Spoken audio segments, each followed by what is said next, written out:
Hey, what's up team? Eddie Gray here, and I just wanted to create an informal video about the Two Bus Plus. I've been playing with this for the last couple of days. I studied it pretty rigorously for 2 days, and then the third day I was just in full test mode. If you want to find videos that describe all the ins and outs, I think SSL has done the best job of really covering the versatility of the unit. I'm looking just to kind of speak to the common person. To be honest, I'm just kind of making the video that I would want to watch if I was going to buy this. So let's talk about it. I have it set up very simply. 2 outs going into the complete 6, 3, and 4, and then out 3 and 4 and back into the unit. That's it. We have 4 modes of operation. Classic stereo. We've got alternate stereo, which is kind of a different approach that focuses more on the mono information. It's still stereo though. Dual mono, which creates kind of independent processing on the left and the right channel. I haven't had too many results with that, but I do love mid side. I would say for mastering, it's probably the best of everything that you can get with this unit. This unit is easily the most sophisticated compressor that I have ever worked with. I've worked with some compressors that are very aggressive, some that are super light, but for me this is the best that you can possibly have, especially for the dollar amount. So I'm going to play a couple of demos for you, and I'm also going to provide listening files so you can listen to these in your studio with good speakers. Once you figure out which mode you want to use, the unit will kind of provide more to play with. So I'm going to stay in basically classic stereo. And the only other knob that works besides this left portion of the unit is this high frequency gain here. And I'm going to show you what that actually sounds like. So I'm going to get some gentle compression going. And then after that, I'll turn the high frequency gain so you can listen to the color.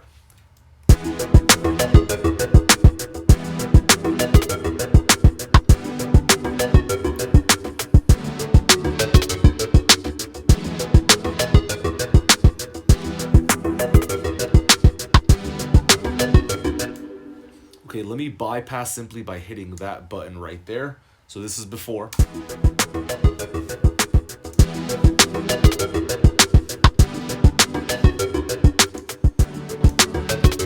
So you can see why I'm so excited about this. I just love how gentle and yet how present it is. There's a dynamic EQ section here which provides some coloration. This can be before or after the compressor if you hit the makeup gain here. And I find it to give you pretty wildly different results. It's really great. But let's talk about these buttons up here.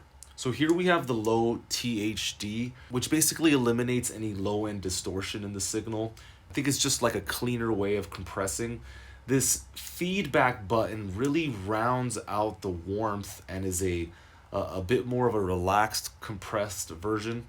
And then the 4K is a beast of a setting. So if I click and hold, we go into this set distortion mode, and depending on how hot I want this, I can have this be super aggressive, as you can see in red, or just mild. Let's go with the really aggressive setting. I'll click and hold to go back to normal operation. Let's check this out.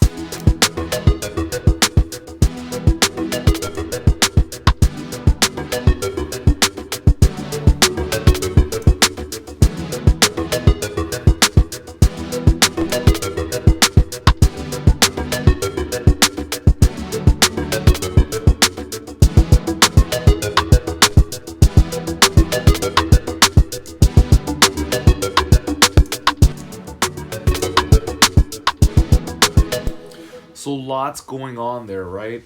So you've got all the usual compression settings. I'm not going to go over that. Just some of the things you should be aware of are the auto settings. You've got 2 different auto settings. You've got negative attack times, negative release times as well, just for creative effects. Lots that you can do within this unit. Let's jump into the dynamic EQ section, and for this I'm going to shift over to the alternate stereo, and again same mode of operation. We're just mostly working here, but we have the option of playing with this low frequency, high frequency gain button. In this case, it's operating as the high frequency gain, but as you will later see, you can change kind of the meaning of this specific knob. And so if I click on that button, now we are utilizing these specific engines. And again, clicking on HF is going to give you access to the high frequency knob here. So let's play with that.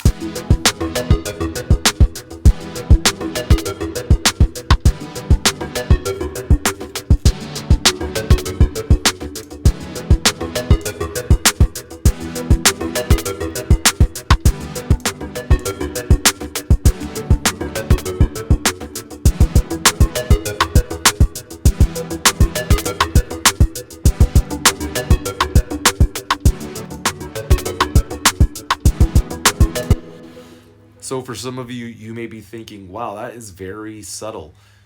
This is what it costs when this becomes a game of inches, when you're trying to get just that much better, when you're really trying to push harder and you're just trying to get the result. Is it absolutely necessary? Obviously not. I believe that the plug-in models are nice. They're okay. They're passable. They're acceptable. They'll get the job done. But I have personally never heard something as punchy, as soft, as silky, as sexy. It's just it's a beautiful unit. Let me jump into mid-side mode, which I really like, and then now this kind of changes its mode of operation. Now when we jump into mid-side mode, this button here is no longer ascribed to high frequency gain. These are both going to be low frequency gains, and then you can turn the engines on for the independent mid compressor and side compressor. So let's listen to this. This one is my absolute favorite.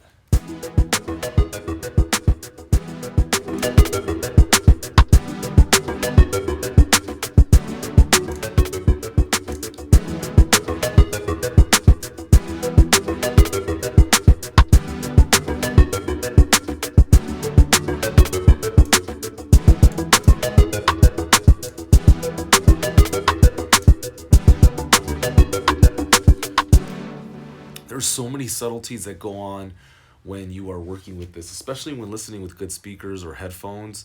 Sometimes I'll hit like the high frequency bell button here, or I change the kind of response time of the dynamic EQ, and all of a sudden like the shakers move to the back of the mix, or I start playing with the G setting here, which I haven't even talked about. So according to the manual, this G stands for the G series, and if you toggle this G series, this kind of changes the filter operation, so it gives you slightly different sonic characteristics to the EQ, which we have found to be pleasant on sources like drum buses. So let's try this out, shall we? I'm gonna go ahead and click here.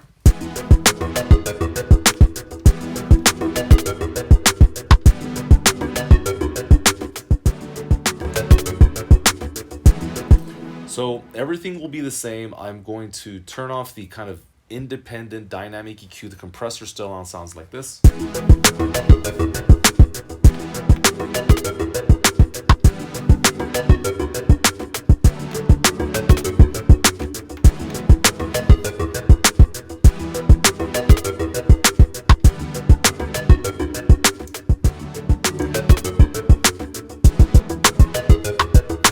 Let me change the distortion mode back to where it was initially. I don't like this particularly that hot. I'm sure other producers would differ in their approach, but I'm into smooth, like Sade, really relaxed drum sounds, punchy drum sounds. And as I mentioned before, this thing can really wail, can really scream, but that's just not how I want to use it. I'm looking for just a nice, clean sound. Good for hip hop, good for R&B. Just a smooth touch.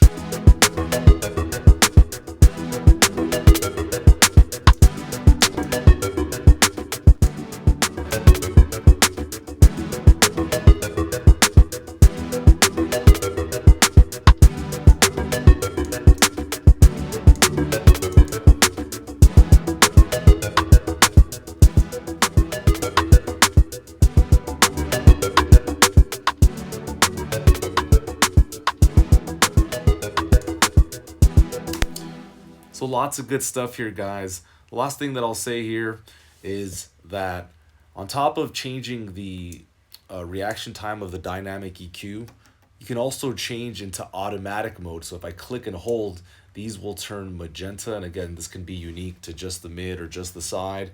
If you are in classic mode, obviously you're just subject to this side, but you have these auto release times, which sound great as well.